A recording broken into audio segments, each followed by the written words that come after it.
président du Faso témoigne tout le soutien du Burkina Faso au président élu de la Gambie et au peuple gambien. Roch Marc Christian Kaboré rentre de Banjul où il a assisté hier à la commémoration du 52e anniversaire de l'indépendance de la Gambie. La vallée du Sourou, prochain pôle de croissance au Burkina Faso dans le domaine de l'agriculture. Cela est envisageable au vu du potentiel agricole dans la boucle du Moun. C'est en tout cas la conviction du Premier ministre à l'issue de sa visite sur les périmètres irrigués à Di et à Niassan. L'ours d'or au film One Body Soul de la réalisatrice hongroise Ildiko Eniendi. C'est la surprise du jury qui a choisi de récompenser une comédie romantique. À suivre dans ce journal le palmarès de la Berlinade. Bonjour à tous et merci de nous rejoindre pour les actualités de la mi-journée sur la télévision du Burkina. Un excellent appétit si vous êtes à table. Célébration de l'anniversaire du 52e anniversaire de la Gambie, une fête populaire pour les Gambiens qui reviennent de loin. Adama Barrow, qui a prêté serment clandestinement à Dakar en fin janvier, a droit à une investiture populaire devant tout le peuple et aussi devant de nombreux chefs d'État, dont le président du Faso, Roch Marc Christian Kaboré à Banjul, apporte tout le soutien du Burkina Faso au peuple gambien et au nouveau président Adama Barrow. Suivant le compte-rendu de nos envoyés spéciaux de retour de la capitale gambienne, Salifou Belem, Bouma Ernest Nebié. À la commémoration de ce 52e anniversaire de l'indépendance de la Gambie, la mobilisation était au rendez-vous. Une célébration à laquelle le président du Faso a pris part. Invité en tant que membre de la CEDEAO, Roch Marc Christian Kaboré a témoigné tout le soutien du Burkina au peuple gambien et particulièrement à son président Adama Barrow. La fête a été belle et nous avons souhaité plein succès au président gambien et au peuple candien dans l'édification de cette nouvelle Gambie tant espérée après le pouvoir de Yaya Jammeh. La commémoration a été l'occasion pour une deuxième investiture de Adama Barrow, cette fois-ci devant son peuple, car la première qui a été faite sous contrainte à l'ambassade de la Gambie au Sénégal en janvier dernier à cause du refus de Yaya Jammeh de libérer le fauteuil présidentiel n'a pas été populaire. Nous avons assisté à une investiture populaire, un stade plein, un président en solidarité avec son peuple, plein d'espoir émis par ce peuple quant à l'avenir de la Gambie. La libération du pouvoir par Yaya Jammeh a été rendue possible grâce aux multiples efforts de la CEDEAO. Aujourd'hui, c'est une grande joie pour ces pays membres, en témoigne leur participation effective à cette commémoration. Autre point de l'actualité et on revient au Burkina Faso pour parler agriculture d'abord. La boucle du Moun, appelée grenier du Burkina Faso, tant le potentiel agricole y est impressionnant. C'est donc sans surprise si l'on envisage d'en faire un important pôle de croissance. Mais avant, il faut apporter des réponses adéquates aux difficultés sur le terrain et pour l'avenir, réussir absolument le mariage entre agriculture et industrie de transformation. Le Premier ministre persiste et signe, et cela à l'issue de sa visite sur les périmètres irrigués de Di et Niassan, Yves Rwamba, Yacouba Goro. Cette présence du Premier ministre sur les périmètres irrigués de la vallée du Sourou annonce l'espoir pour ses producteurs et productrices de Di et de Niassan. Elle traduit la volonté du gouvernement Paul Kabatieba à œuvrer au renforcement de la productivité agricole et sa transformation au Burkina Faso. L'avenir du Burkina Faso se joue ici et nous mettrons les moyens en termes de politique pour le faire. Et je suis déterminé avec le gouvernement à faire en sorte que, aussi bien Bagré que ici, au Sourou, et également la région de Samandini, que ce soit vraiment qu'on puisse poser dans ces zones-là les bases de l'industrialisation de notre pays, le potentiel et les moyens pour vraiment réaliser ce qui est au cœur du plan national de développement économique et social, à savoir augmenter la production agricole, augmenter la productivité agricole, augmenter la compétitivité de nos filières agricoles, et tout cela dans la vision qui consiste à transformer également les produits agricoles en produits industriels. Après la visite guidée, Le Premier ministre et sa délégation ont eu droit à une présentation de l'AMVS, l'autorité de mise en valeur de la vallée du Sourou. Cette vallée, c'est moins de 10 000 hectares qui sont exploités sur une potentialité de 30 000 hectares aménageables. Elle produit environ 150 000 tonnes par an. Actuellement, nous avons 6 558 hectares aménagés. Et on y produit du riz, on produit de l'oignon, on produit de la pomme de terre, on produit de la tomate, on produit du maïs en toute saison. Si je prends un exemple, pour l'oignon, on est à 65 000 tonnes d'oignon. Et pour la tomate, on est à 6 000. Et le riz, ça varie entre 8 000 et 10 000 tonnes. Nous sommes confrontés à, nous sommes enclavés d'abord. Ça cause véritablement un problème. Et les stations de pompage qui n'ont pas été électrifiées, ça nous cause beaucoup de problèmes. Nous avons aussi un problème de transformation des produits. Ça aussi, ça cause véritablement un problème. Nous avons une usine qui est en mauvais état. À Di, Niassa et à Lanfiera, les préoccupations des fils et filles du Sourou sont les mêmes. Ce sont entre autres les problèmes d'enclavement et d'électrification de la zone. Et ces difficultés, une fois levées, vont contribuer à faire de la vallée du Sourou un important pôle de croissance pour le Burkina Faso. Et puis ces produits de l'agriculture qui servent pour l'alimentation des Burkinabés, on note qu'il y a de l'évolution dans les habitudes alimentaires des Burkinabés depuis quelque temps. Être végétarien n'est plus l'apanage d'un groupe spécifique. Ils sont de plus en plus nombreux, les populations qui optent pour ce mode de vie qui est de s'alimenter exclusivement avec des produits végétaux. Nous découvrons les vertus du végétarisme avec Roger Kam, Issa Kaouedrago et Zoubaviel David Dabiri. Consommer de la viande, du poisson ou encore des œufs paraît d'ordinaire banal. Mais pour lui, cela relève du sacrilège. Pierre Charon, alias Dada, la quarantaine bien sonnée, pratique le végétarisme depuis une vingtaine d'années. Un régime alimentaire bien particulier et assez méconnu sous nos cieux. Le végétarisme, comme son nom l'indique, c'est une alimentation ou un régime alimentaire où on ne mange que ce qui est végétal. Aucun produit ou aucun produit de source animale, c'est-à-dire pas de viande, pas de poisson, ni d'œufs. Avec autant de privations, le risque de carence en vitamines est élevé chez les végétariens. Et les praticiens de ce régime en sont conscients. Pour trouver l'équilibre nécessaire à la santé, ils s'adonnent à des sélections alimentaires. Un plat végétarien très classique. Il est composé en l'occurrence de riz, de lentilles, aloko et des légumes avec du fromage de soja, autrement dit du tofu. Donc c'est un plat traditionnel. Pourquoi on dit traditionnel végétarien? Parce qu'il est équilibré. Qu'est-ce que c'est une nourriture équilibrée? C'est une nourriture où on trouve la présence de légumineuses qui vont nous donner des protéines, la présence de céréales qui vont nous donner les sucres lents et les fibres, et la présence de légumes qui vont nous donner les vitamines et les sels minéraux. Une théorie confirmée par Placide Balkouma. Pharmacien de son état, il pratique lui aussi le végétarisme depuis plus d'une vingtaine d'années. Si on laisse la viande et le poisson sans prendre des protéines végétales, là on aura des carences.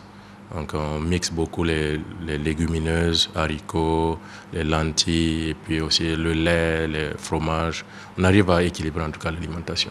Et si les repas végétariens sont jugés trop épicés par certains, ils n'en demeurent pas moins bénéfiques pour la santé. Les avantages, c'est une meilleure santé quand même, je trouve. Parce que le problème de cholestérol est limité. Et le problème d'acide urique, la goutte, tout ça c'est limité. Et aussi, quand on fait les examens, tous nos marqueurs sont corrects, quoi. Cet état de bien-être, nombre de végétariens le mettent au profit d'une activité spirituelle, le yoga, un moyen pour ses adeptes de transcender le monde physique.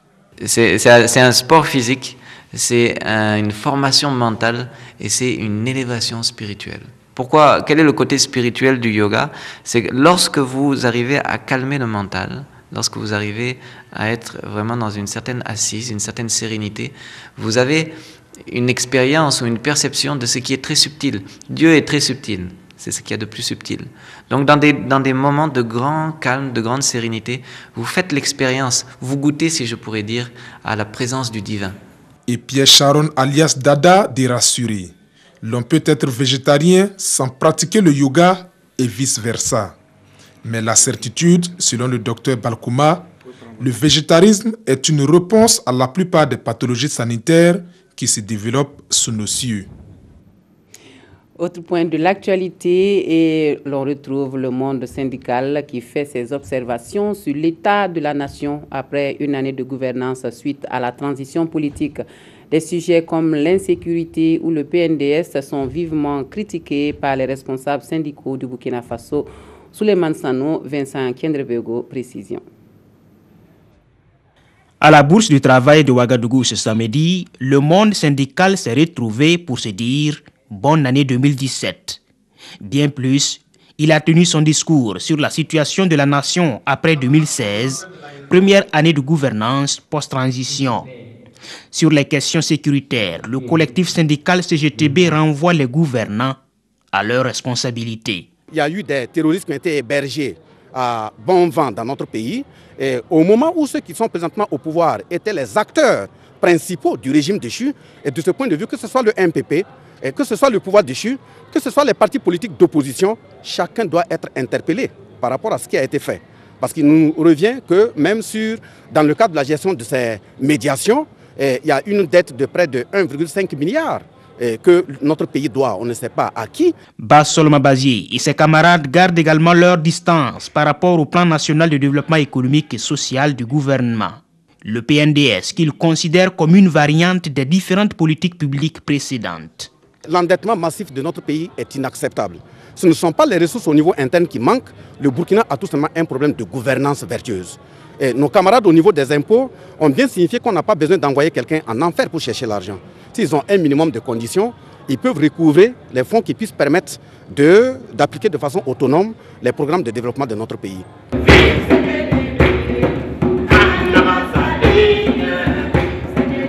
En chantant et battant des mains, le collectif dit maintenir une lutte révolutionnaire pour le droit et pour les libertés des citoyens.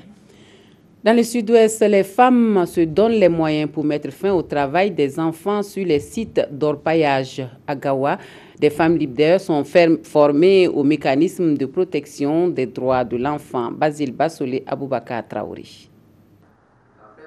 Le ministère de la Femme, de la Solidarité nationale et de la Famille veut mettre fin au travail des enfants sur les sites d'orpaillage du Poni. Après l'atelier de réflexion et de formation sur les mécanismes de protection des droits de l'enfant, les 13 et 14 février dernier au profit des jeunes, c'est au tour des femmes leaders de la province de tenir leur atelier. Le but étant de promouvoir la protection des enfants depuis la cellule familiale. La femme est la cheville ouvrière de la famille, cellule de base de la société, cellule au sein de laquelle normalement l'enfant devait pouvoir être rassuré, assuré, protégé, mais malheureusement il ressort que quelquefois les violences subies par les enfants sont au sein de la cellule familiale. C'est pourquoi les autorités en charge de la famille veulent outiller ces femmes leaders sur les droits et devoirs de l'enfant pour mieux le protéger. À l'issue de cet accord sur la notion de l'enfant, nous allons échanger sur les droits de l'enfant. En tant qu'enfant africain, comme Madame le ministre venait même de le dire, nous n'allons pas exclure de parler des responsabilités de l'enfant. Et le dernier module viendra parler de la question de la protection des droits de l'enfant, où nous allons déterminer les facteurs qui influencent négativement sur les droits de l'enfant et également les facteurs protecteurs des droits de l'enfant.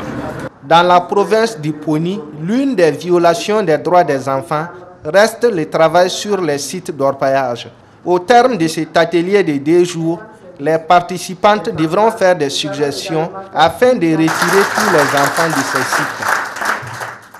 En culture, la Côte d'Ivoire, pays invité d'honneur du 25e Festival panafricain du cinéma et de la télévision de Ouagadougou, confirme sa présence à la Biennale du cinéma africain. Le ministre de la Culture, de la Francophonie de la Côte d'Ivoire, Maurice Kwaku Bandama, le réaffirme. Une quinzaine de films ivoiriens sont en compétition dans différentes catégories. La Côte d'Ivoire et le FESPACO, c'est un sujet que nous propose Aruna Mari. Une quinzaine de films ivoiriens se lancent à la conquête des prix FESPACO à cette 25e édition. Une édition qui entend dérouler le tapis rouge à la Côte d'Ivoire comme pays invité d'honneur. C'est un rendez-vous historique et le ministère ivoirien en charge de la culture mesure déjà la portée de la tâche. Nous pensons que la Côte d'Ivoire invité d'honneur, c'est une invitation à continuer l'action que nous avons engagée avec les acteurs du secteur pour redonner au cinéma ivoirien et également au cinéma africain toute la place qu'elle mérite. Donc, la Côte d'Ivoire sera au FESPACO avec une quinzaine de films déjà sélectionnés dans les différentes disciplines et palmarès. Au-delà de l'invitation, c'est le renforcement des liens séculaires entre la Côte d'Ivoire et le Burkina qui est en marche, se réjouit Maurice Kouakou Bandama. Des relations qui englobent plusieurs volets et dont les jalons ont été posés en 2008 à travers un traité. Nous avons, à travers le traité d'amitié et de coopération entre la Côte d'Ivoire et le Burkina Faso, des activités, des actions que nous menons dans le domaine de la culture. Nous avons donc la coopération culturelle et un programme d'activité culturelle qui est exécuté aussi bien par la partie burkinabé que la partie ivoirienne. Donc la coopération culturelle entre la Côte d'Ivoire et le Burkina se porte très bien. Depuis la création du FESPACO, la Côte d'Ivoire a remporté 2 fois les talents d'or de Nyenenga. Et à cette 25e édition, le pays de Fouette-Boigny veut encore faire mouche avec 2 longs métrages. Le palmarès de l'édition 2017 de la Berlinade est connu. Le jury présidé par Paul Verhoeven crée la surprise en attribuant l'Ours d'or à une comédie romantique. C'est le film One Body and Soul de la réalisatrice hongroise Ildikó Enyedi qui est sur la première marche de cette année au Festival international de films de Berlin. La Berlinale crée la surprise en couronnant une romance hongroise. L'Ours d'or pour On Body and Soul de Ildikó Enyedi est l'histoire d'un homme et d'une femme se désirant mais ne parvenant pas à communiquer. Ils vont se rapprocher en évoquant leurs rêves qui les emmènent loin de l'abattoir où ils travaillent. C'est un film très passionné, nous dit la réalisatrice. Mais si vous ne rentrez pas dans son petit labyrinthe, au début, vous ne le verrez pas. Vous verrez juste des gens froids, distants, dans un environnement glacial. Tout, la grande passion, est caché derrière.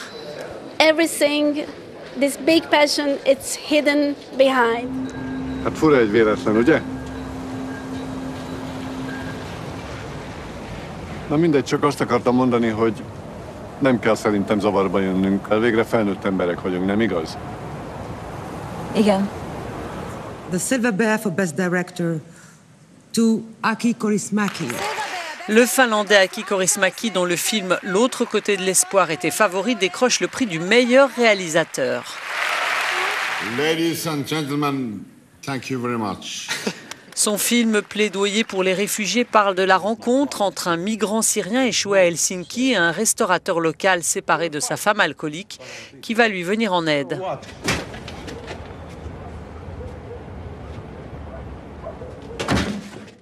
Voilà un mot de religion à présent avec l'ouverture d'un centre spirituel Notre-Dame des Pauvres à Aubry-Yaoguin. C'est un centre voulu par l'abbé Blaise Bikaba pour participer au développement holistique de l'homme. Le centre comporte plusieurs infrastructures, dont une chapelle qui est consacrée ce samedi. Gérard Sommet s'en noue à Christine Koulibaly. Ils sont des centaines de fidèles chrétiens à converger vers Aubry-Yaoguin pour cette action de grâce.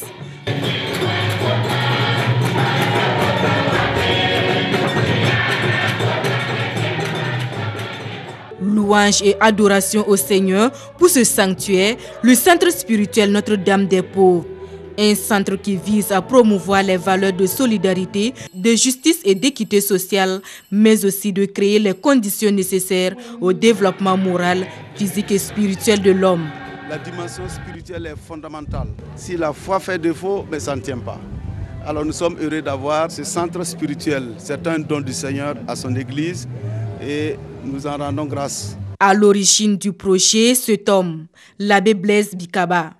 Un homme qui, dès le début de son ministère, a fait de la cause des exclus de la société une cause personnelle. Et à l'issue de la consécration de ce lieu de prière, un grand pas dans son ambitieux projet, l'homme n'a que des mots de remerciement. Parfois, il est difficile de parler. Hein? Bon, nous ne pouvons que rendre gloire à Dieu et lui dire merci. C'est un centre spirituel qui est là à la portée de tout le monde pour soulager nos misères. Et pour mieux répondre à sa vocation, le centre qui s'étend sur une superficie de 25 hectares, dont cette chapelle de 1500 places assises, devrait comporter d'autres infrastructures comme une école, un dispensaire et un orphelinat. Un projet de plus de 600 millions de francs CFA. Voilà, et puis ce drame qui s'est produit ce matin au quartier Saint-Léon de Ouagadougou. La carrosserie d'une remorque en surcharge aurait cédé sous le poids de la marchandise et fait un mort et blessé une autre personne. Une de nos équipes de reportage était sur les lieux aux environs de 10 h ce matin. Pour en savoir davantage, nous suivons Issa Kawedrago et Omar Zomri. Ce sont des jeunes très révoltés que nous avons trouvés à notre arrivée au quartier Saint-Léon de Ouagadougou. Ils expriment ici leur colère parce qu'une remorque qui serait en surcharge a occasionné la mort d'un enfant de 4 ans et blessé un autre qui, lui, serait en réanimation à l'hôpital Yalgado. Alfred n'a pas eu la chance lorsque la carrosserie de la remorque a cédé sous le poids de la charge, selon les témoins. Son père, encore sous le choc, raconte. J'ai fini de me doucher, prendre cette pantalon, la porter. Et je voulais prendre ma chemise, mais la porter. J'attends la femme, le cri et là. Tout le monde est tombé sur Alfred. J'ai dit, mais c'est pas possible. Il dit, c'est où? Là où il est parti acheter des graines. Donc j'ai sorti à pieds nus.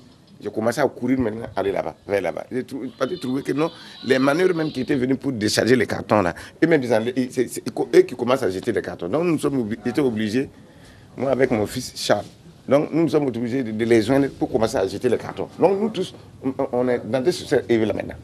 Mais quand on dit que l'enfant est en bas, il n'était pas le seul. C'est une personne. Donc nous, on a commencé à jeter les cartons, jeter les cartons. Il y a un qui a crié, parce qu'il y a un bruit ici. Donc c'est là-bas que nous, on a tous replié. C'était mon enfant. Ce drame se serait produit entre 7 h et 8 h du matin. La remorque en question n'a pas été retrouvée sur les lieux à notre arrivée aux environs de 10 h. Des voix s'étaient pourtant élevées contre la présence de camions en surcharge qui fréquentent le quartier. Durant le mois de novembre, il y a un camion qui est mal garé dans les 6 mètres là. En même temps, j'ai appelé la gendarmerie. Ils m'ont dit d'appeler la police nationale. J'ai appelé la police nationale. On m'a fait recours à la police municipale. J'ai donné mon numéro, j'ai décrit l'endroit, ils ont dit qu'ils vont passer. J'ai dit, passez, venez faire le constat avant que ça ne s'aggrave. Aujourd'hui, ça s'est aggravé. La police nationale est là, municipale est là. On pouvait éviter ça avant. Il n'y a pas 7 heures qu'il n'y a pas de camions surchargés qui rentrent dans nos 6 mètres. On a trop parlé, on a voulu faire la bagarre, ils ont dit non. Et puis on a laissé. Et ce matin, il y a eu ce drame. Ces jeunes étaient partagés entre l'envie de mettre le feu aux marchandises et de les détruire tout simplement. Grâce à l'intervention des sages du quartier et de la police, ils ont été ramenés à la raison. Cependant, ils demandent aux détenteurs de magasins de trouver des solutions afin d'éviter qu'un autre drame ne se produise de nouveau. Actualité hors de chez nous, toujours à l'est de Mossoul. La vie reprend difficilement son cours normal pour les populations après la libération de la ville des djihadistes. À l'ouest, les combats reprennent pour libérer cette partie de la ville également. Les forces irakiennes sont soutenues par l'armée américaine pour cette offensive.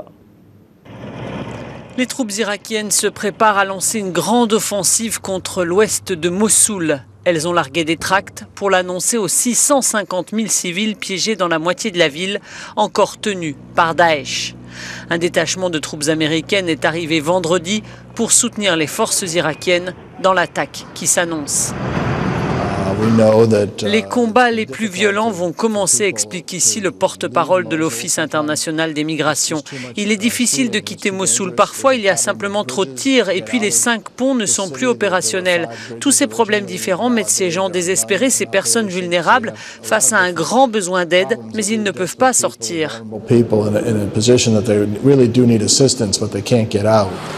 Dans l'est de Mossoul, récemment libéré, la population se réinstalle. Mais l'eau, l'électricité, la nourriture manquent.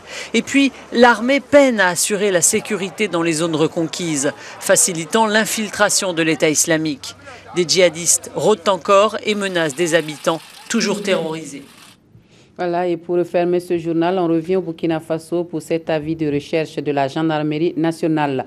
La gendarmerie nationale qui recherche activement le sieur Tal Oumarou, né à Ouagadougou le 8 octobre 1992. C'est lui que vous voyez ici sur l'image. Il mesure 1,82 m et serait impliqué dans de nombreuses attaques à main armée dans la ville de Ouagadougou. Il est demandé à toute personne donc, qui aurait des informations pouvant permettre de l'appréhender d'appeler au 16, au 17 ou au 1010. Il y a également la possibilité de laisser des témoignages sur la messagerie Facebook de la gendarmerie nationale. L'anonymat de vos témoignages est garanti selon le communiqué. Voilà, c'est tout pour les informations de la mi-journée. Merci de nous avoir reçus chez vous. Toute l'équipe du 13h se joint à moi pour vous souhaiter une excellente journée dominicale à tous et à toutes.